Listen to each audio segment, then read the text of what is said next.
Hello again, everybody, and welcome to another edition of Coco and Adults, the podcast.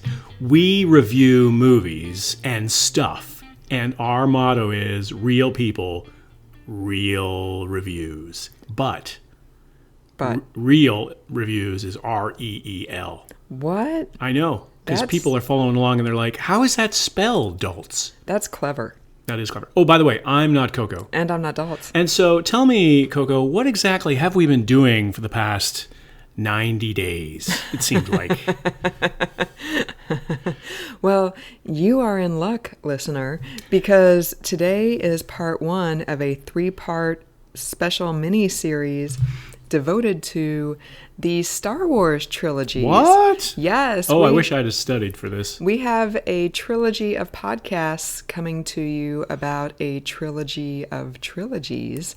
And our episode today is all about the original trilogy, which was released in the 70s and 80s, also known now as episodes 4, 5, and 6, A New Hope, aka was just called Star Wars when it came out in 77, The Empire Strikes Back, and Return of the Jedi. And since we know that everybody in the world has seen the original trilogy, we're not going to do a summary like we normally do, except to say everybody in the world knows Luke Skywalker and Han Solo and Princess Leia and Darth Vader and Chewbacca and Yoda and Jabba the Hutt and Obi-Wan Kenobi and R2-D2 and C-3PO, the Empire... Lando Calrissian. How could you forget? Right, sorry. The Empire, the Rebellion, Jedis, So Sith. bad guys versus good guys. Right. Darth Vader is literally all black. Literally all black. And Luke in the beginning is all white, too. Yeah, he's all white. Yeah.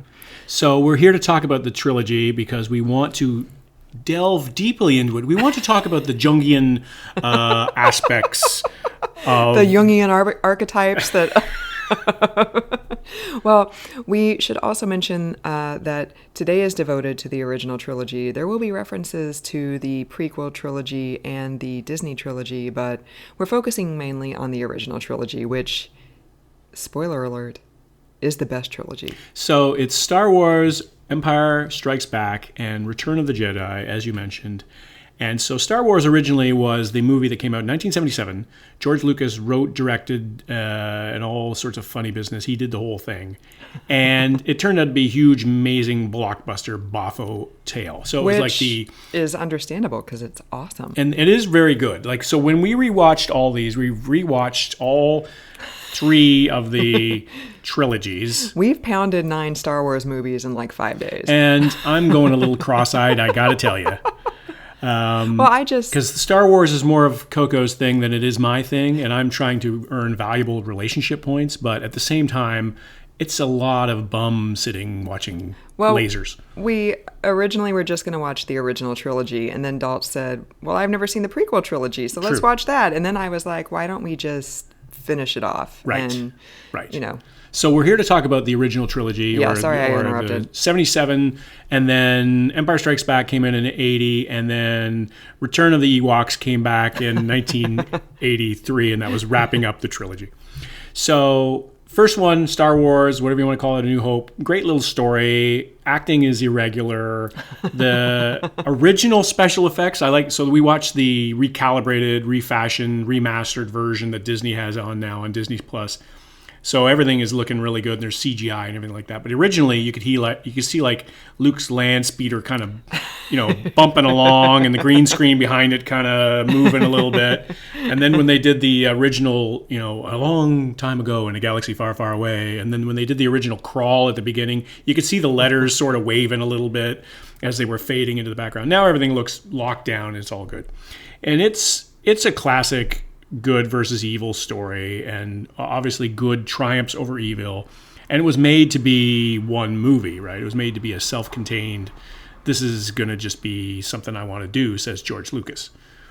And it turned out to be so huge and successful that, the money spoke and they made a couple more, and then he decided he was going to keep writing it.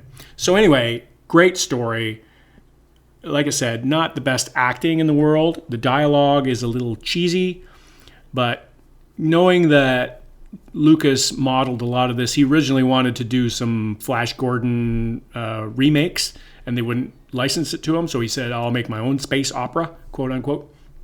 And so the Flash Gordon stuff was extra cheesy to begin with. So if you're going to model it on that sort of cheese, then why not go all the way and make your own cheese? Make your own fine cheese.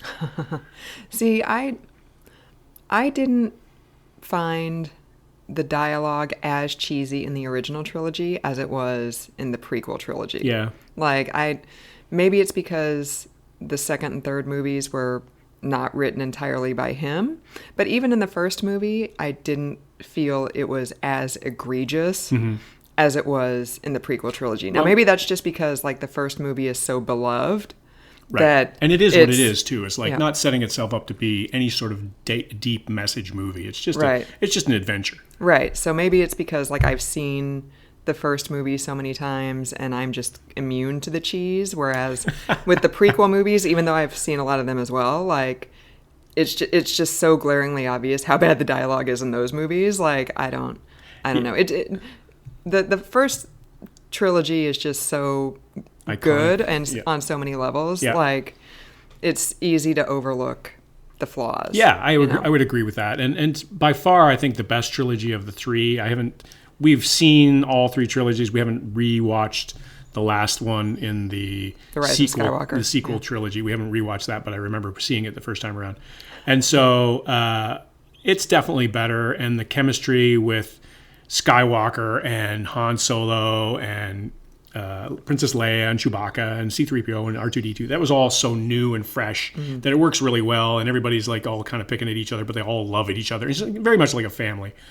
And the Star Wars New Hope dealio is the microcosm of that. It just works. It works really well for what it is. Like, it's not The Godfather or some of these other movies that were out around that same time, and or Taxi Driver or anything like that, where people are like, "Wow, this is a powerful movie," and you come out of there and you go sit down for a while. With this one, you just come out of it and you're feeling a little bit lighter and fluffier for having seen it. And the characters were, like, really well developed too, for it being the first movie of a trilogy where maybe you're just, like, getting introduced to characters. Like, I mean, even though it wasn't necessarily planned as a trilogy, but you see Luke's frustration at being stuck on Tatooine, and then you see his wanting to join Obi-Wan and join the Resistance, and Princess Leia is already, like, this full-fledged, like, Resistance hero, and Han Solo's this gunslinger, like, smuggler, devil-may-care guy. So the characters were already really well developed,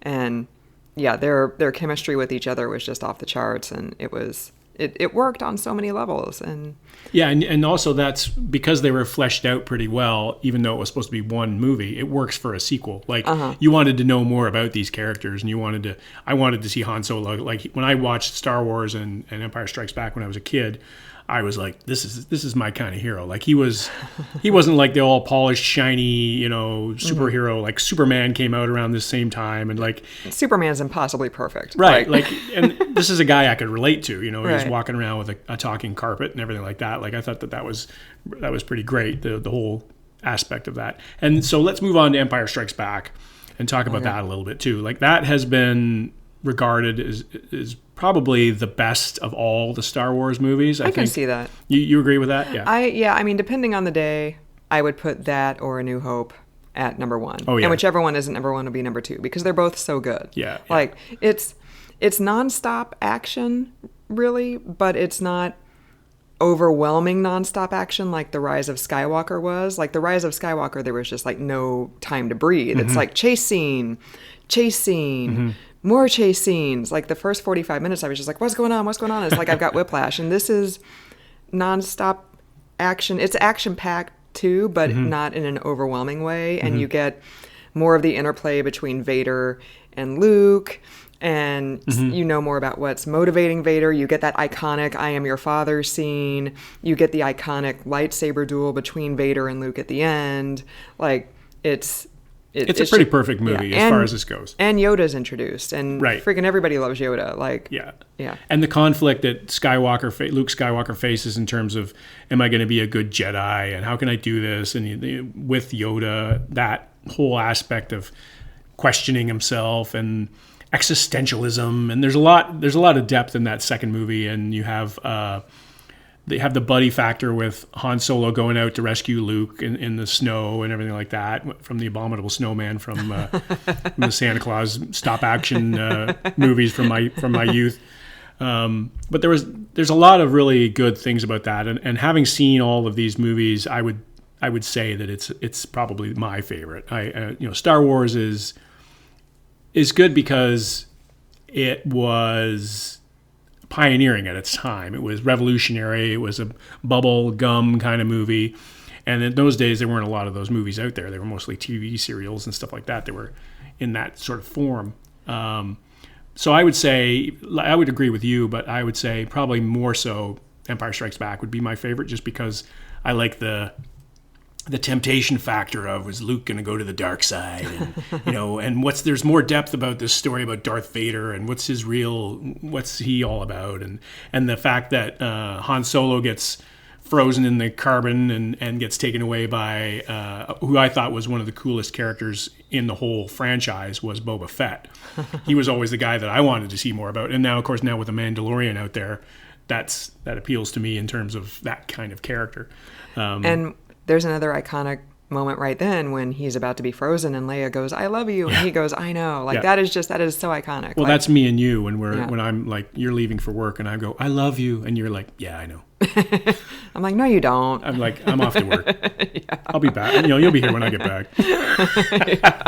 All right, whatever. And so Empire Strikes Back, written by Lawrence Kasdan and Lee Brackett. Lee Brackett apparently was a co-writer on that and died before the movie went into production.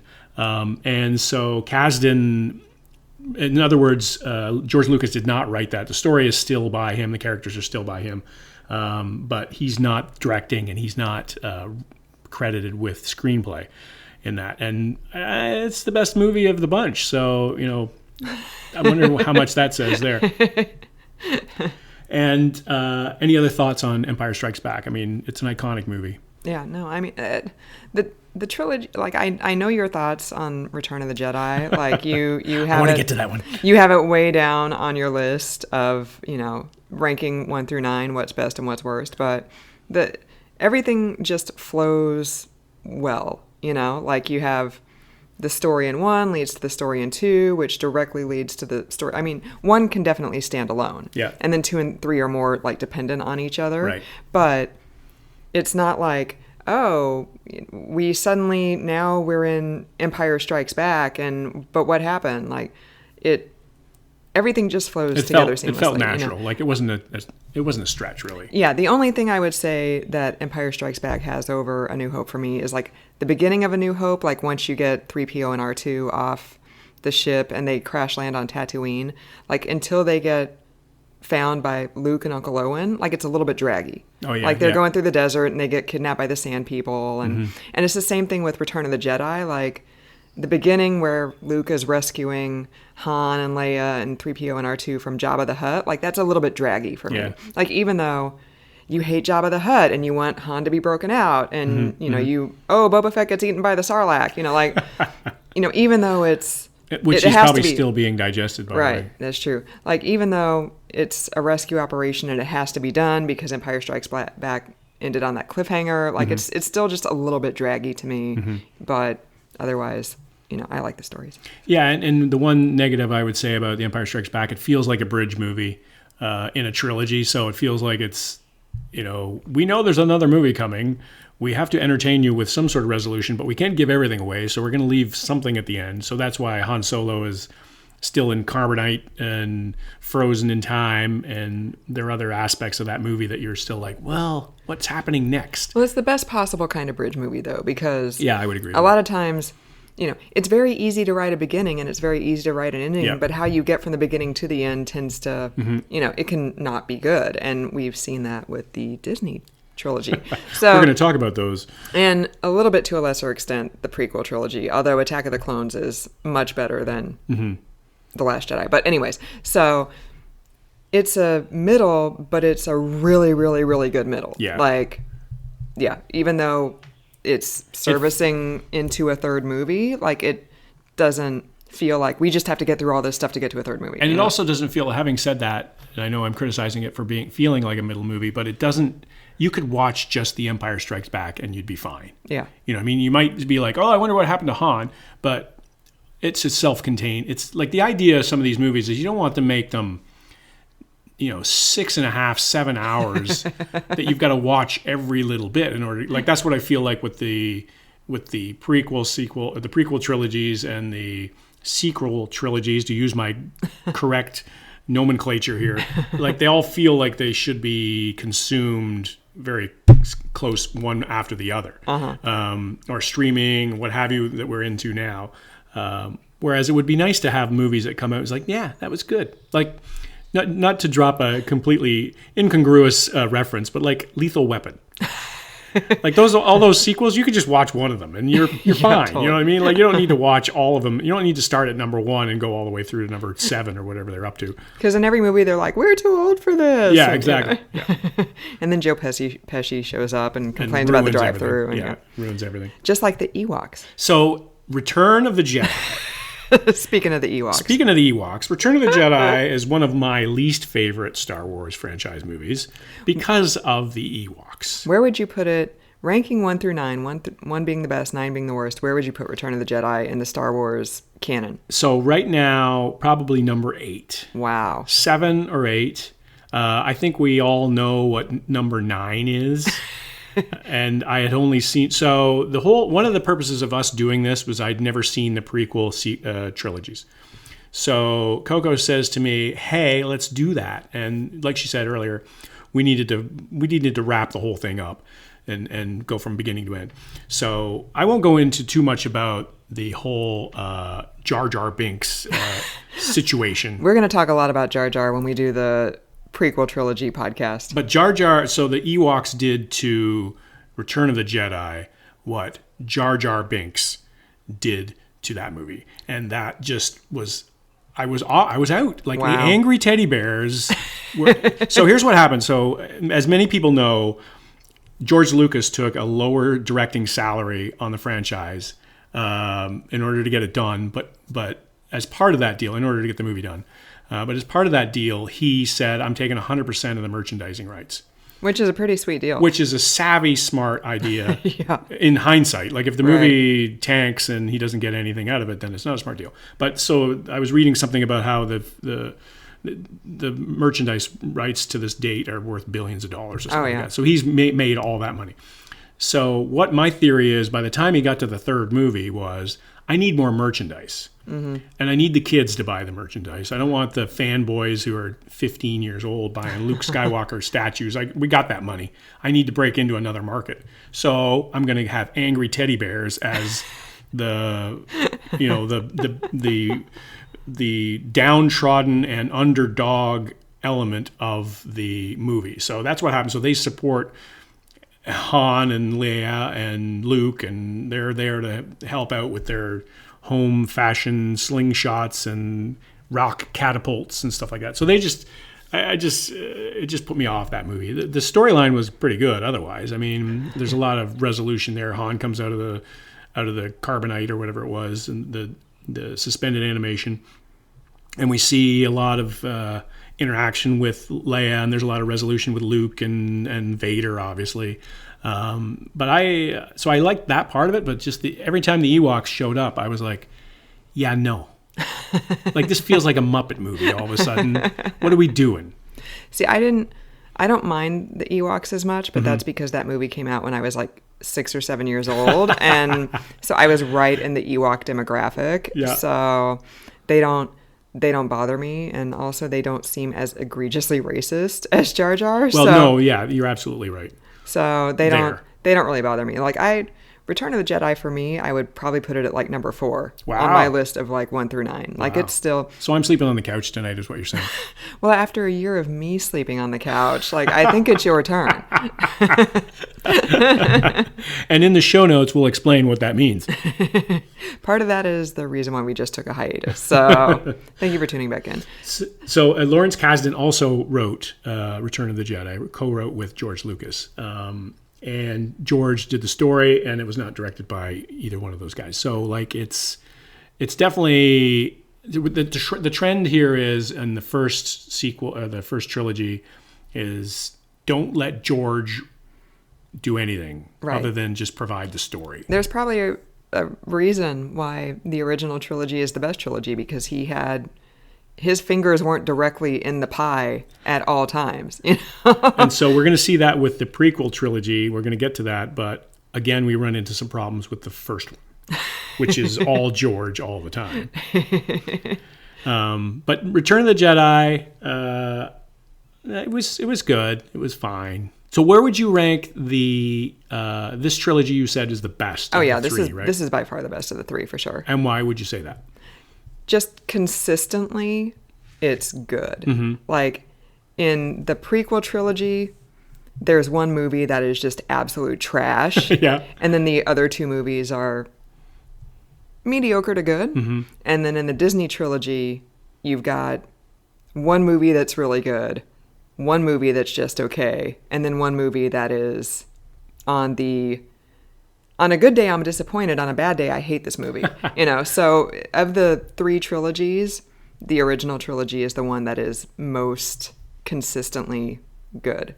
Like Return of the Jedi for me is not crap. Mm-hmm. Like Return of the Jedi for me is still a really good movie because the storyline is still good. It doesn't feel like there's any filler. I mean, you could probably cut out some of the Ewok stuff, some of the Forest Moon of Endor stuff, you could maybe cut that out, but nothing feels overlong. There's no parts of that movie where I'm picking up my phone and like, all right, what's on Facebook? Ewoks, oh great, all right, they're gonna do like a little speeder chase again, like it's... Or the dance at the end of of the whole movie was, like I wanted to get up and leave. And I think my attitude, my reaction to that was sort of personified in the movie by, was it Wedge Antilles? Was it Wedge Antilles? Wedge Antilles was standing there with his helmet and his orange suit after getting out of the X-Wing fighter, and he's just standing there like, what the F is going on here? Like that was me. He wasn't dancing. Like everybody else was dancing and having a drink and livening it up and really, celebrating. And he was standing there going, what? Even Billy D was half-heartedly like, all right, they're paying me good money. I guess I got to like maybe clap and sway from side to side. He smiled a little bit. But Wedge Antilles is like, nah. Yeah. So Wedge Antilles, I was like, me and you, buddy. Yeah. if I'm in this movie, that's what I'm doing. I'm like, all right, do I really have to be on set today? Couldn't I have died in one of the battle scenes rather than have to put up with the dancing happy bears? Well, he might as well have died because they didn't utilize him at all in the sequel trilogy. So, by the way, Wedge Antilles is the best character name of all time. I think that, never mind all this like Obi-Wan getting his separate origin story and everything like that, I think Wedge Antilles has got to have his own story. That's story of Wedge Antilles. That's a great idea. And he was 3PO and R2's owner for a while. See, now that's background I didn't even know. What? No, they say that right at the beginning of is it A New Hope when Luke says something about oh I hope you're not stolen, and they were like, oh no, we can only remember our previous master was Master Antilles or whatever. Yeah, and then, that's right. Yeah. So how did he? Those droids got passed around a lot. Yeah, that's what I want to know. I want to know what their story was, how they traveled from being built by Anakin in his slave hut to the end of Rise of Skywalker. That's what I want to know. I want their R2 and C-3PO. They should have a Disney Plus series. That would be great, or it could be an animated series or something like that. I don't know. I'm not. You don't like the animated series? The animation, I don't know. It could be abstract animation. It could be just all colors. That's why 4 minutes long. That's why I'm putting off watching the Clone Wars, because even though I know I'm supposed to watch the Clone Wars and it's supposed to be really good, it's animated, and I'm just not an animation person. So I think one of the things with them being passed around is sort of like a pro athlete who gets traded a lot. It's maybe they're just not team players. Maybe they're just too.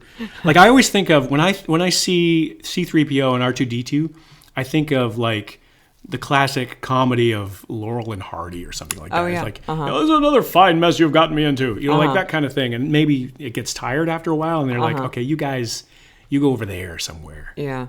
I was going to say something and I forgot what it was. Sorry about that. No, that's okay. That happens to me all the time. It's usually me looking at you and saying, oh, she's so beautiful. And then my mind just clears. See, listener, this is what I'm talking about when I doubt Daltz's love. I watched 9 You movies. did. So You did. You Star watched- Wars movies. You watched 6 movies that you had zero interest in watching because I was going through a really rough time, and you were like, she likes Star Wars, let's put her in a good mood and watch all the Star Wars movies. Valuable relationship points. And That's what it's all about. R2 is my favorite character Yes. in the trilogy, and he's in like all 9 movies. So that automatically puts me in a good mood. Is if it were acceptable for a 43-year-old woman to have like an R2 like plushie or a Baby Yoda plushie, like I would totally. I was thinking maybe you should totally get an have R2 tattoo.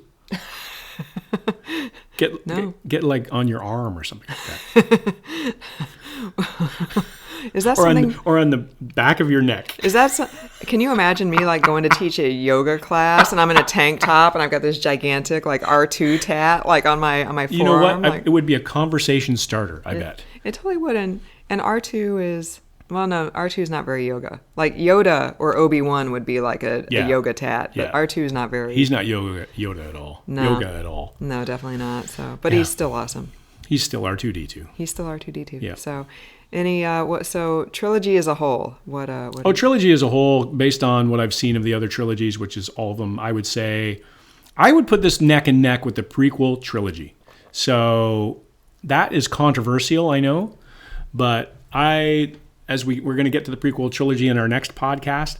our next podcast, which will be episode 66, which is perfect because Order 66 is what Is very key Palpatine, moment. gave to the stormtroopers to execute the Jedi. So, And I always thought, here's another thing, I always thought Palpatine was like something, it was that pink liquid you took when you had indigestion. oh yeah, So now that he's a villain, that makes more sense to me. maybe I should have taken that last Thursday after I drank a whole bottle of prosecco. Taking some Palpatine? Yeah, Pepto Palpatine. yeah. Or is that like for a heart flutter, like Palpatine? Oh, look at yeah, you. yeah, I know. Wow, off the top of your head. Right. And the producer right now is waving at us, so I think he's like, wrap it up. They're making bad puns, so this is a sign that it's time to go. We So, want to keep this producer because he's pretty good. So Yeah, that's true. So that's I like this trilogy. I think that I recommend it for those of you who haven't watched it.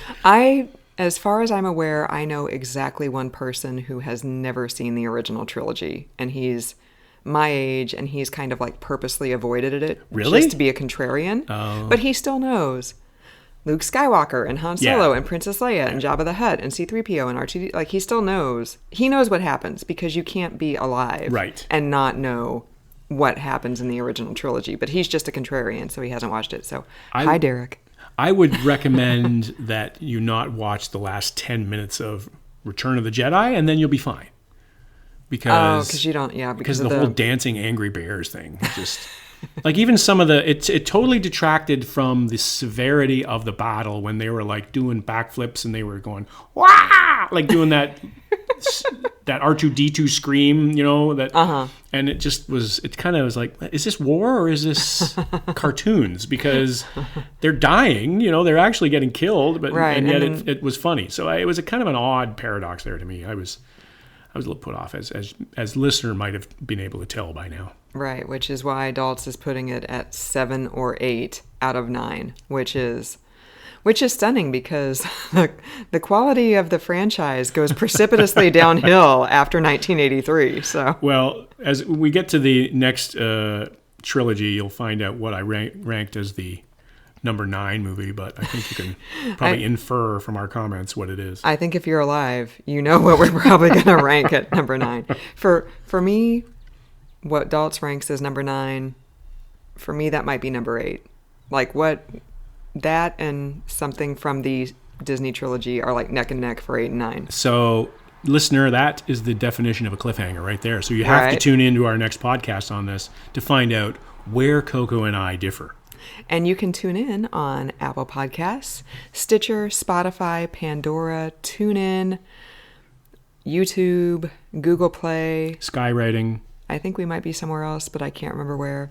If you are listening to us on Apple Podcasts, please rate and review us. You can also let us know what you think of the podcast by getting in touch with us directly. Let us know what you want us to review, what you want to hear us talk about. You can email us at cocoandalts@gmail.com. That's all one word, and the and is spelled out, cocoandalts@gmail.com. You can also find us on Facebook and Twitter at cocoandalts. There's a theme. What is the theme? I can't figure it out. It's almost like we planned all that stuff to be the same. It's almost like we have a multimedia conglomerate.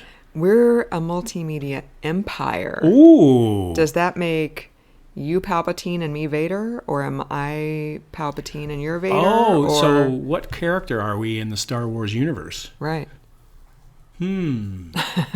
I would say I'm Han Solo. Because Of course you say that. I don't give two craps about anything.